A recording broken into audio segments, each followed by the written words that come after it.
የሊቢያ ወርቃማ ዘመን የጋዳፊ 17 አስገራሚ የዜግነት ጥቅሞች። በአንድ ወቅት በአፍሪካ ምድር ላይ አንዲት የበለጸገች ሀገር ነበረች። ዜጎቿ በነፃ ይማራሉ፣ በነፃ ይታከማሉ፣ መኪና ሲገዙ መንግስት ግማሹን ይከፍላል፣ ሲጋቡ ደግሞ መቋቋሚያ ይሰጣቸዋል። ይህ ተረት አይደለም፣ በኮሎኔል ሙአመር ጋዳፊ ዘመን የነበረችው ሊቢያ እውነታ እንጂ። ዛሬ በዚህ መሰናዷችን ዓለም የረሳቸውን ወይም እንዲረሱ የተፈለጉትን 17 አስገራሚ የሊቢያ ዜግነት ጥቅሞችን እንመለከታለን። ነፃ የኤሌክትሪክ ኃይል። በሊቢያ ምድር የኤሌክትሪክ ኃይል እንደ አየር በነፃ የሚታደል ጸጋ ነበር። ማንኛውም ዜጋ በቤቱ ለሚጠቀመው የኤሌክትሪክ አገልግሎት 1 ሳንቲም እንዲከፍል አይገደድም ነበር። ሁለተኛ፣ ከወለድ ነፃ ብድር። የሊቢያ ባንኮች የመንግስት እንጂ የትርፍ ተቋማት አልነበሩ።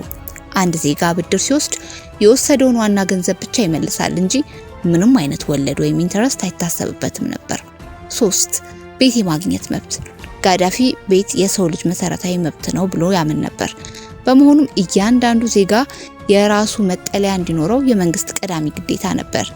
ግሪን ቡክ በተሰኘው መጽሐፉ ላይም ቤት የቤተሰብ ቅዱስ መቅደስ ነው በማለት ደንግጓል። 4 የጋብቻ ስጦታ $50,000። አዲስ ተጋቢዎች ህይወታቸውን በችግር እንዳይጀምሩ መንግስት የመጀመሪያ መኖሪያ ቤታቸውን እንዲገዙ የቤት ዕቃ እንዲያሟሉ $50,000 በስጦታ መልክ ያበረክትላቸው ነበር።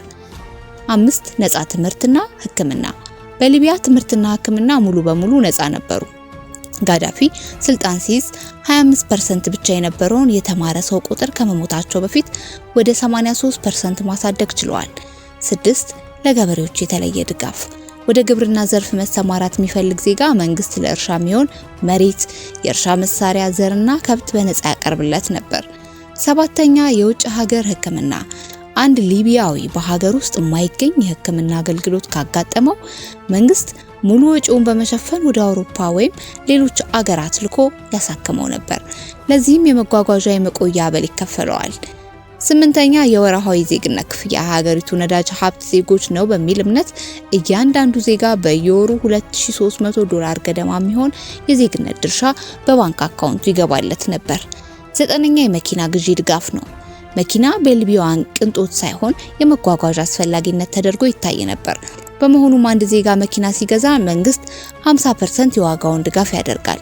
10 እጅግ በጣም ርካሽ ነዳጅ። ሊቢያ የነዳጅ ባለቤት ብትሆንም ለዜጎቿ የምታካፍለው በሳንቲም ነበር። 1 ሊትር ነዳጅ በ14 ሳንቲም ወይም $0.14 ይሸጥ ነበር። 11ኛ ከውጭ ብድር ነፃ የሆነች ሀገር። ሊቢያ በጋዳፊ ዘመን ከዓለም ባንክም ሆነ ከአይኤምኤፍ 1 ሳንቲም ብድር አልነበረበትም። 74 ሳንቲም። ሀገሪቱ ራሷን የቻለች በቢሊዮን የሚቆጠር ዶላር ተቀማጭ ያላት ነበረች። 12ኛ ለስራ አጦች የሚከፈል ደሞዝ። አንድ ምሩቅ ስራ እስኪያገኝ ድረስ ዝም ብሎ አይቀመጥም። በተመረቀበት ሙያ ሊያገኝ የሚችለውን ደሞዝ ያህል መንግስት ስራ እስኪቀጠር ድረስ በየወሩ ይከፍለው ነበር። 13 የነዳጅ ትርፍ ክፍፍል። ከሀገሪቱ የነዳጅ ሽያጭ የሚገኘው ትርፍ በቀጥታ ወደ ዜጎች የባንክ ሂሳብ እንዲገባ ይደረግ ነበር። ነዳጅ የህዝብ ነው የሚለው መርህ በተግባር ይውል ነበር። 14 የወሊድ ስጦታ $5,000። አንዲት ሊቢያዊት እናት ልጅ ስትወልድ ለራሷ ለልጇ መንከባከቢያ የሚሆን $5,000 ከመንግስት በስጦታ መልክ ይሰጣታል። 15 የዳቦ ዋጋ ነው። ምግብ የሰው ልጅ መሰረታዊ ፍላጎት በመሆኑ በወቅቱ 40 ዳቦዎች በ15 ሳንቲም ብቻ ይሸጡ ነበር። ይህም የትኛውም ድሃ ቤተሰብ እንዳይራብ ያደረገ ስርዓት ነበር። 16 ከፍተኛ የዩኒቨርሲቲ ምሩቃን። በትምህርት ላይ በተሰራው ሰፊ ስራ ምክንያት 25% የሚሆኑት ሊቢያውያን የዩኒቨርሲቲ ዲግሪ ባለቤት መሆን ችለው ነበር። ታላቅ ሰው ሰራሽ ወንዝ። ጋዳፊ በሊቢያ ህዝብ ያበረከቱት ትልቁ ስጦታ ታላቁ ሰው ሰራሽ ወንዝ ወይም The Great Man-Made River ፕሮጀክት ነው። በበረሃው ስር ያለው ንጹህ ውሃ በመሳብ ለመላው ሀገሪቱ ያዳረሰ ሲሆን የፕሮጀክት 8ኛው የዓለም ድንቅ ተብሎ ይጠራል። ዛሬ ሊቢያ ያንን ሁሉ ብልጽግና አጥታ በግርግር በጦርነት ውስጥ ትገኛለች። ብዙዎች የጋዳፊን ዘመን ወርቃማው ዘመን ብለው ይጠሩታል። ይህ ታሪክ የሀብት ክፍፍልና ጠንካራ መሪ ለሀገር ምን ሊያደርግ እንደሚችል ትልቅ ትምህርት የሚሰጥ ነው። እናንተስ በዚህ ታሪክ ላይ ምን አስተያየት አላችሁ?